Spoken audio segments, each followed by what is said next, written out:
प्रथम मी वैष्णवी महिला उन्नती संस्थेचे आशीर्वाद घेऊन, आई अंबाबाई तुळजाभवानीचे आशीर्वाद घेऊन सांगोला तालुक्यामध्ये आपण प्रथमच महिलांसाठी कुंकुमार्जनाचा कार्यक्रम घेतलेला आहे। त्याचप्रमाणे हळदी कुंकवाचा कार्यक्रम घेतलेला आहे आणि 16 शृंगार देवीला अतिशय महत्वाचे असतात, त्यांना तो आवडणारा विषय आहे। प्रत्येक महिलेला 16 शृंगाराची ही आवड असते, त्याप्रमाणे 16 शृंगार अर्पण करून आपण सर्व माता भगिनींमध्ये आई जगदंबेचे रूप पाहत आहोत आणि त्याप्रमाणे त्यांना सुद्धा ते 16 शृंगार अर्पण करत आहोत।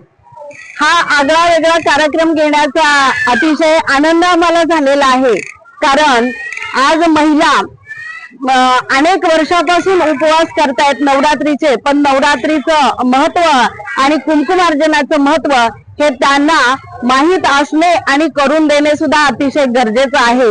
म्हणून मी तालुक्यामध्ये आमच्या सर्व माता भगिनीच्या हातून कुंकुमार्जनाचा कार्यक्रम घेणार आहे।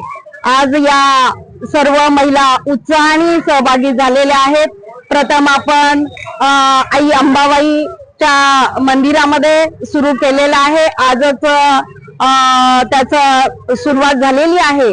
तर त्याचप्रमाणे कोळ्यामध्ये आहे महालक्ष्मीचं कुंकुमार्जन आम्ही घेणार आहोत, भाळवणीमध्ये आहे शाकंभरी मातेचं कुंकुमार्जन आहे, महूद मध्ये आहे आई अंबाबाईचं कुंकुमार्जन, तिथेही आम्ही घेत आहोत आणि लक्ष्मीनगर मध्ये सुद्धा लक्ष्मी मातेच्या मंदिरामध्ये सुद्धा कुंकुमार्जन घेणार आहोत। तळागाळातल्या सर्व महिलांनी एकत्र यावं, या कुंकुमार्जनाचा आणि आई जगदंबेचा आशीर्वाद घ्यावा, एवढीच मी आपल्या सर्व तालुक्यातल्या महिला भगिनींना विनंती करते। हे अतिशय कुंकुमार्जन म्हणजे आज आपल्या कुटुंबासाठी एक सौभाग्याचं प्रतीक आहे आणि हेच कुंकुमार्जन केलेलं आपण आपल्या तिजोरीमध्ये किंवा आपण एखाद्या कामाला जात असताना ते जर लावून गेलं तर त्याचे आशीर्वाद कायमस्वरूपी आपल्या बरोबर असतात।